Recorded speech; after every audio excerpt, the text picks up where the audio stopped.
¿Qué tal amigos? Bienvenidos a Numeritos Live, este espacio en donde buscamos darle a los números un sentido y explicarlos. Generalmente los datos, los números son aburridos y tediosos y aquí pues le damos una explicación.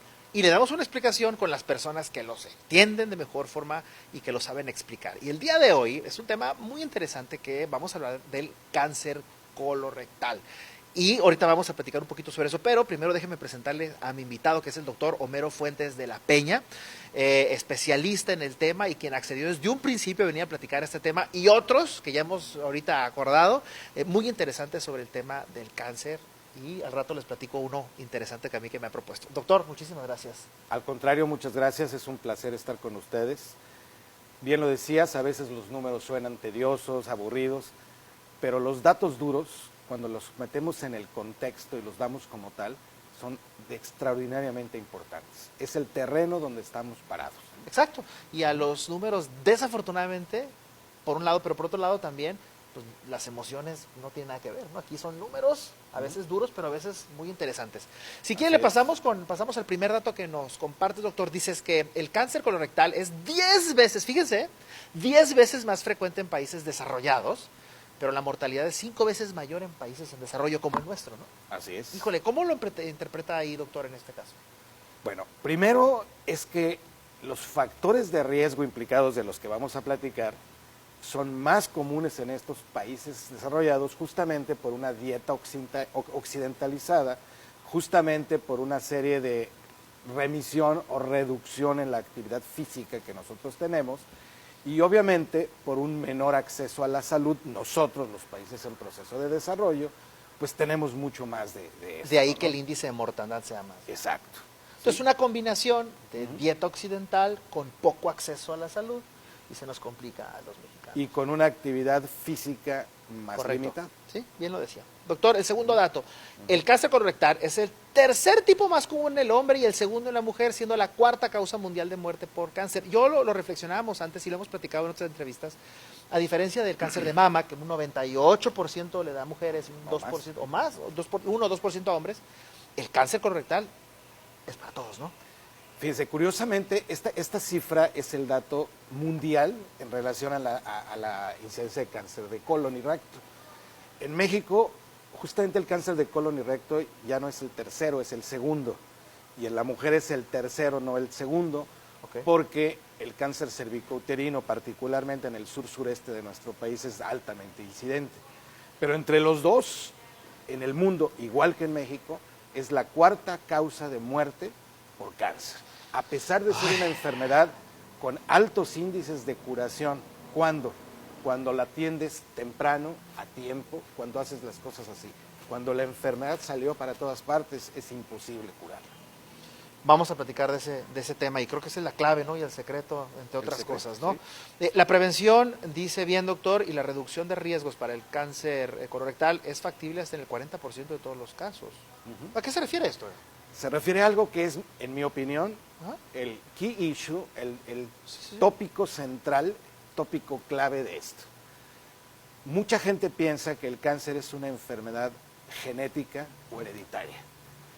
Si bien la genética y el genoma humano, que está compuesto y estructurado muy claramente y establecido desde el año 2003 está ahí, una cosa es que tú tengas la estructura o la predisposición y otra cosa muy diferente es que tengas la enfermedad. Ya.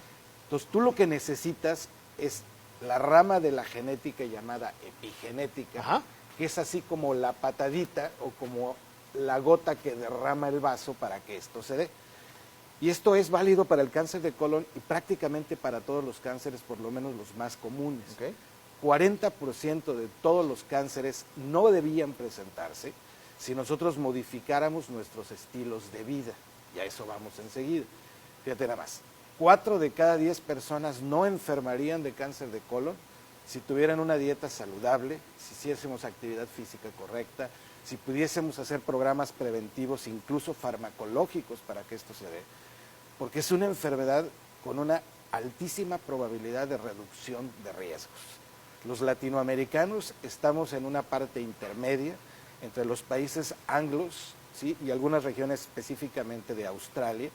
Los afroamericanos en los Estados Unidos tienen más riesgo que nosotros, pero nosotros tenemos un poco menos de riesgo que ellos en relación a raza blanca y a esto. No obstante, nuestros enfermos de cáncer colorectal se mueren, y se mueren más que los otros. Sí. Y es, por un lado, el acceso a la salud. Y por otro lado también una variante que estamos viendo no solamente en cáncer de colon, pero la gente más joven en Latinoamérica se enferma de cáncer de colon. Y esto está matando gente porque son tumores más agresivos. Claro. Cada vez vemos gente menor de 50 años con mayor frecuencia. Ay, doctor, tremendo reto que nos está poniendo, pero los números se ponen más interesantes, Che. Esta información es para que la compartas, ¿eh? No es para que te la quedes tú nada más de consumo, sí, por favor, compártela entre más personas, conozcan ese tipo de datos, pues más vidas se salvarán. Ahí les va otro dato, cuarto dato, dice, factores de riesgo, sobrepeso y obesidad. Uy, eso sí lo siento como que me da cosa decirlo, pues.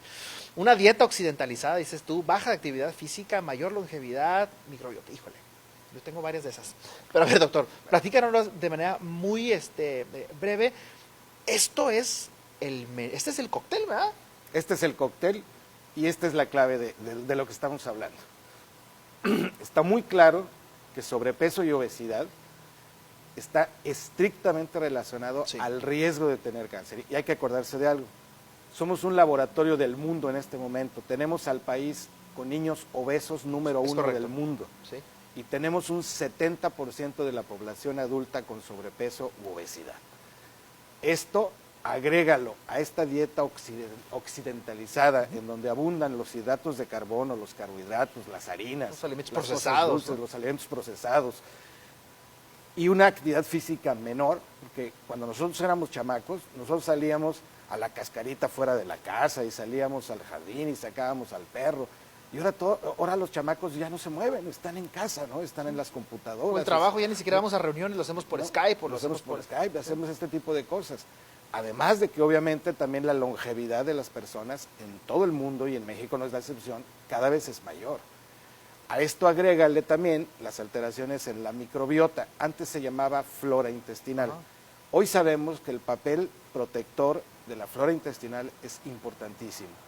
Y esta flora intestinal es barrida por alimentos chatarra, por una serie de elementos, sodas llenas de carbohidratos que tomamos, y en donde dejamos de tomar cosas que sí se acostumbran en otros sitios, pero que definitivamente nosotros tenemos una poca tendencia a ello. Ejemplo, el vino tinto, por ejemplo, ¿sí? El vino tinto, que debiera ser el acompañante natural de los alimentos y que, por ejemplo, en Europa es muy común, ¿sí?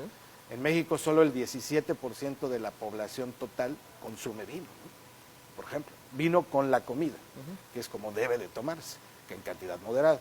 Pero esta dieta occidentalizada, partiendo de la paradoja francesa de los años 90, en donde sale la dieta mediterránea, es donde justamente siguen los procesos y en donde se ve que el tronco común de las enfermedades degenerativas, crónico-degenerativas, porque no hablo solo de cáncer, hablo de cardiovasculares, hablo de metabólicas, hablo de reumáticas, hablo de psiquiátricas, todas ellas tienen un tronco común. Decían las abuelas, somos lo que comemos. En gran parte eso es cierto. Número 5. Seguimos con los factores de riesgo y esto ya es más, ya hay químicos aquí, hay tabaquismo, alcoholismo, sin embargo hay un síndrome de predisposición hereditaria y lo aclaras, doctor, que es el 5%, porque mucha gente cree que porque mi mamá tiene cáncer me va a dar cáncer, a mí no precisamente, ¿no? ¿Nos explicas esto, por favor, doctor? Volviendo a los estilos de vida. Fumar, pues no es sano por ningún lado. Alcoholismo, más allá de 30 gramos de alcohol por día fuera de los alimentos, es un factor de riesgo importante para cáncer de colon. ¿Qué es una copa?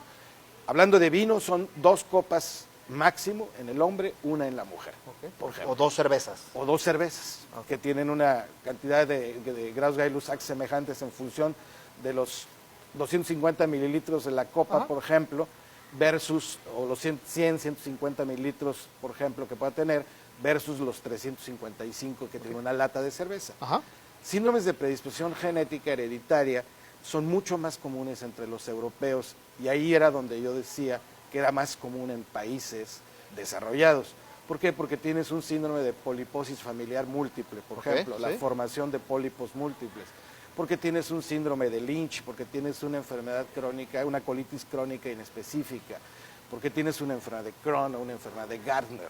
Eso en la población latinoamericana es poco frecuente. Okay. Entre los europeos es mucho más frecuente, entre los afroamericanos, incluso entre los anglosajones, es mucho más frecuente que nosotros. Entonces, nosotros, Latinoamérica, nuestro factor central de riesgo es los anteriores que hablamos de sobrepeso, obesidad, dieta, activación física y esto. Tabaquismo, alcoholismo. Básicamente son los datos que podemos... Y veamos algo, son factores de riesgo modificables. No, estas son verdades que duelen, obviamente llegan, pero bueno, ya lo sabemos, ¿no? Pero ya puesto en blanco y negro se ve distinto.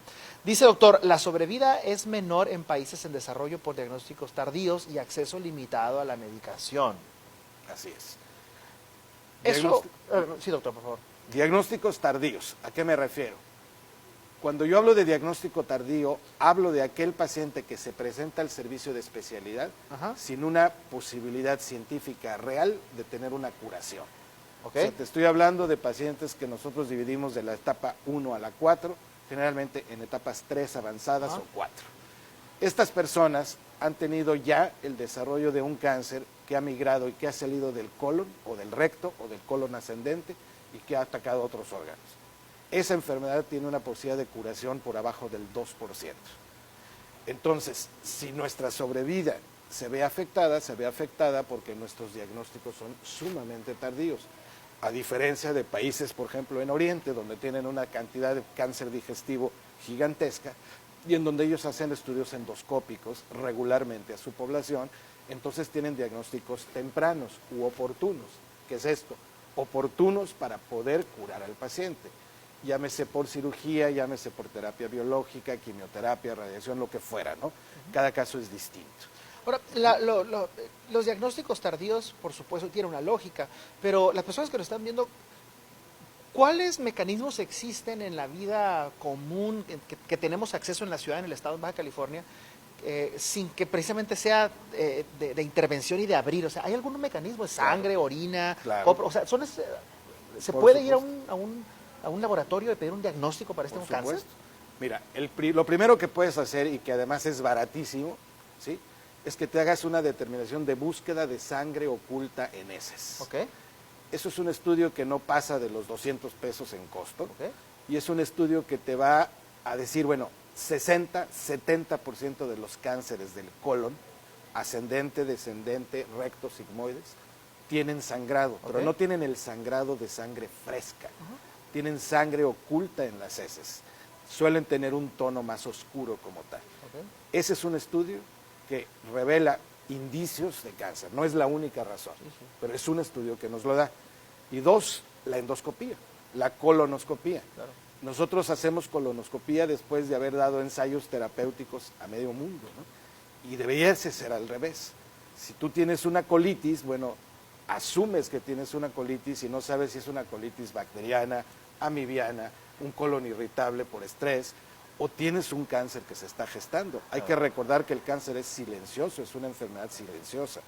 Si esto agregas que los medicamentos para tratar al cáncer de colon son costosos, no están disponibles con facilidad en las instituciones, tenemos una crisis en la medicina institucional terrible. Entonces, ¿qué pasa? Pues se mueren más las personas en México que las que se podrían morir, por ejemplo, en Noruega, en Inglaterra, en Alemania, ¿no? Por esa razón. Ese es un buen tip, ir a un lugar de análisis y pedir uno de sangre oculta en heces y solicitar una colonoscopía, incluso como tamizaje. Así como hacen una mamografía en cáncer de mama, un Papa Nicolau en cáncer cervicuterino, aquí puedes hacer una colonoscopía. A partir de los años 90, doctor, dice, la incidencia en personas menores de 50 años se ha incrementado notablemente. Para cáncer de colon y para varios cánceres, como el cáncer de mama, como el cáncer cervicuterino, incluso como el cáncer de pulmón, estamos viendo por alguna razón que no hemos terminado de entender. Pero tiene que ver que esta nueva generación tiene más, o también hay más información y nos damos cuenta de forma más... Yo creo que son las dos cosas. Okay. O sea, ¿sí cree que hay un cambio de hábitos en la nueva generación que pudiera estar generando esto? Okay. Sí lo creo. Simplemente ve, como te decía, el laboratorio, el primer lugar en el mundo en niños obesos. Ve lo que venden y consumen en las cooperativas escolares, pura comida basura, ¿sí? Y ves las actividades físicas de los chamacos limitadísimas. Pues sí creo que hay un aumento real y que también hay más. Hay mucha gente joven que nos está viendo, eso es un dato súper importante. Número 8, metaanálisis de correlación obesidad con incremento de cáncer colorectal entre el 9 y el 24%. ¿Es mucho o poco? Es mucho. Esto es un metaanálisis, es un grupo de estudios que son analizados, en este caso, a la referencia a la que me refiero, son 29 diferentes estudios alrededor del mundo, en donde han tratado de correlacionar los niveles de obesidad y el riesgo de cáncer de colon. Es inobjetable, en algunos más, en algunos menos. No solamente la obesidad incrementa el riesgo de cáncer de colon, tienes mucho más posibilidades de morir si eres obeso que si no eres obeso una vez que tengas cáncer de colon. Y el riesgo puede ser tan alto como que, imagínate, 24%, prácticamente 1 de cada 4 pacientes, ¿sí? Estás hablando del 100, es 1 de cada 4, ¿no? Estás hablando de un riesgo muy alto. Noveno dato, la poliposis familiar, hasta en un 38% de riesgo lo presenta diabetes, ¿qué es CUSI? Colitis ulcerativa crónica inespecífica. Y la enfermedad de Crohn, ¿no? Ese dato nos lo platicamos ahorita. ¿Valdría la pena a lo mejor ampliarlo un poquito aquí, doctor? Ok. La poliposis familiar es una enfermedad de origen genético que se considera premaligna y que se considera también, si bien genética, cae en el rango de lo degenerativo. Conforme pasan los años, los seres humanos empezamos a hacer pólipos intestinales que son diferentes a los divertículos. Si lo puedo explicar de una manera clara, es como si tienes el pavimento y un pólipo es un tope y un divertículo es un bache, digamos, ¿sí? Los divertículos no tienen relación con el cáncer, pero los pólipos sí. Porque muchas veces, particularmente los pólipos en la zona rectal o en la zona del sigmoides, son lesiones en cuya punta aparece en primera transformación cancerosa como tal. Cuando tú tienes a lo mejor 30 años o 40 años, a lo mejor tienes 2 o 3 pólipos, pero cuando tienes 60 años, a lo mejor tienes 50 o 60 o 70 pólipos. Esto lo ves mucho más en gente con ascendencia europea. En México es mucho menos común, pero no es de ninguna manera una rareza. Claro. No es una rareza. No es extraño que un pólipo se transforme en cáncer. A esto le agregas que las personas que tienen poliposis familiar, que son muchas, tienen diabetes. La diabetes es la segunda causa de incidencia de patología en el adulto en México, por arriba incluso del cáncer, ¿sí? Que ya es el tercero. Y los demás, la CUSI y la enfermedad de Crohn, son enfermedades autoinmunes que son poco frecuentes en México, pero que existen también, ¿no? Entonces, este cóctel, con lo anterior, nos dice qué pasa, pues que junta todos los datos y pues tenemos a la cuarta causa de muerte en el mundo por cáncer, en cáncer de colon y recto. Doctor, vamos terminando con este último punto que nos compartes. El consumo mayor de 500 gramos de carne por semana y dieta baja en fibra puede dar hasta un 20% de riesgo para el cáncer de colon. Fíjate que esto es un dato muy importante. Esto es romper con un mito, ¿eh? Esto es romper con un mito. Mucha gente cree que la carne no debe de tomarse porque la carne es cancerígena. ¿Sí? Mucha gente cree eso. Eso es un error. Si nosotros los seres humanos no tuviésemos la posibilidad de digerir y de ser beneficiados por la carne, no podríamos digerirla. ¿Sí? Es tan sencillo como eso. La naturaleza nos ha proveído de dientes caninos incisivos que nos permite masticar y rasgar y nos permite un sistema que nos permite integrar. El problema es el exceso, ¿sí? Cuando tú tomas no más allá de medio kilo de carne por semana, repartido a lo mejor en 2 o en 3 tomas durante el curso de la semana, esto resulta saludable. No lo es así cuando va más allá de eso. Alguna vez Lavoisier dijo, la diferencia entre veneno y remedio es la dosis. Okay. Y eso es muy sabio. ¿Sí?